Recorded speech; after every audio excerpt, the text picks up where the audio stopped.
This is America First, and here's your host, Dr. Sebastian Gorka.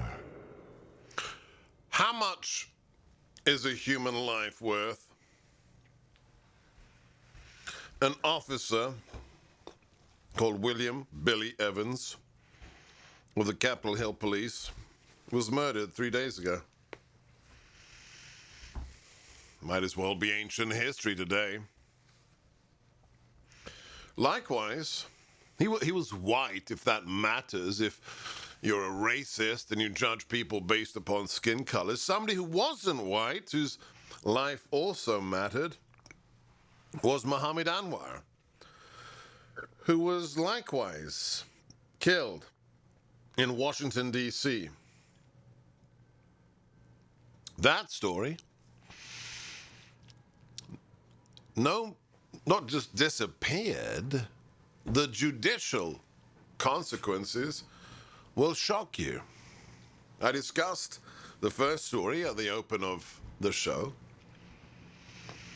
The fact that a black Nation of Islam member brandishing a knife killed that police officer, gravely wounded another, is probably the reason that it's just not news today.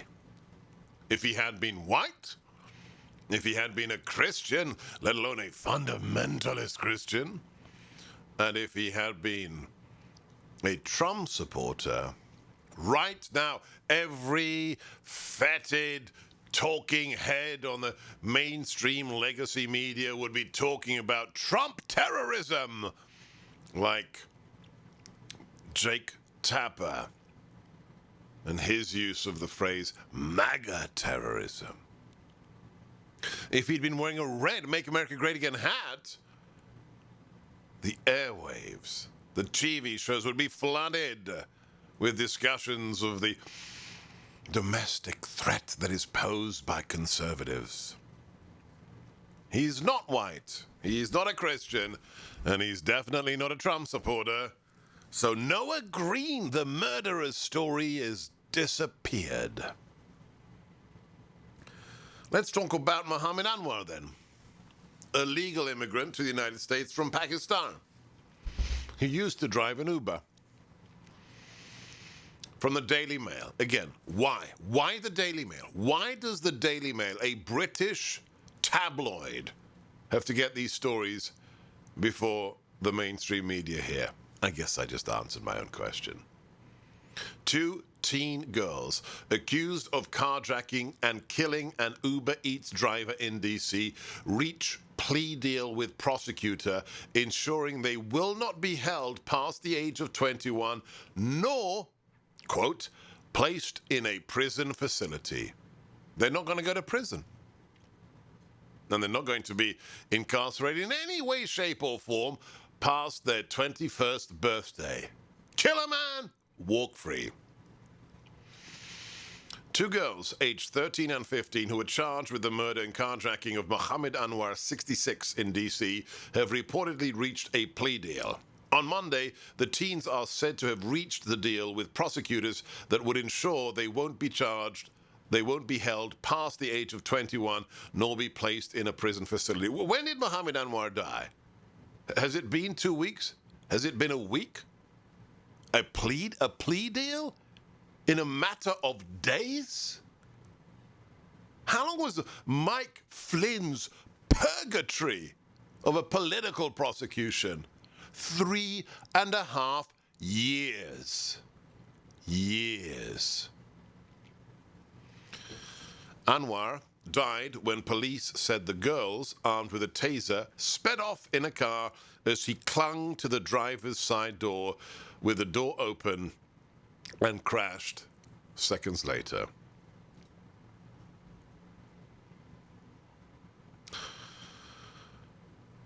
Last week, the teens appeared via video in D.C. Superior Court as their lawyer and prosecutor, Bonnie Linderman, discussed the case with Judge Lynn Leibowitz. Linderman gave no indication that her office would try to transfer the older teen's case to adult court. No desire, no intent. Under DC law, the 13-year-old could not be prosecuted as an adult. The judge set the next court date for April 20th to discuss the status of the case. The video of the incident shows the encounter unfolding in just a minute and a half, ending with Anwar's Honda Accord on its side, the girls climbing out, and a fatally injured Anwar sprawled and motionless on the sidewalk. Not quite the full picture. If you've watched the video, he wasn't just sprawled. His body was so contorted in such an unnatural condition, thrown from the vehicle, that it was clear he had been murdered. Police have not identified the juvenile suspects, one of whom is from D.C. and the other is from the neighboring Fort Washington, Maryland. Anwar, who lived in suburban Springfield, Virginia, was at his delivery job for UberEats when he was killed. Daily Mail, when he was murdered. The 90-second clip begins with Anwar struggling to regain control of his car after the two girls made their way inside.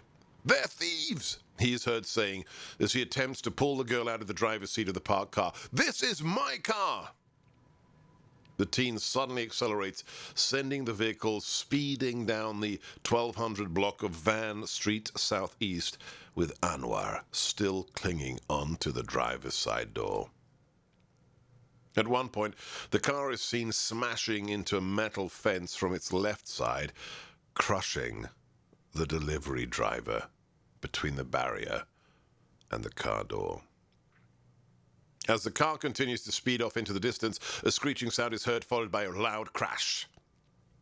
The bystander, filming the incident on his phone, runs to the site of the crash to find the car rolled over and the two girls climbing out of the wreckage. What's going on? Call the cops. They're trying to steal a car. This is my car. They stole a car?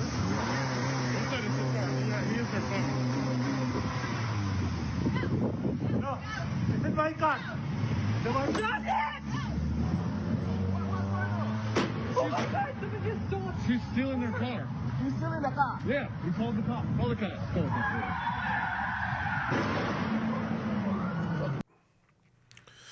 Thank you. Anwar's body can be seen lying motionless on the corner of the sidewalk as witnesses scramble to get help. Two National Guardsmen who were in the area removed the juvenile suspects from the overturned car and detained them until police responded to the scene and arrested them. Let me just add that in the rest of the video, the only reason I think they were detained was because the man who had run after the vehicle holding his phone, videoing all of it, shouted, "They stole his car! They stole his car!" Anwar was eventually rushed to a hospital but could not be saved. He was ejected onto the sidewalk and sustained fatal injuries, including head trauma and broken bones.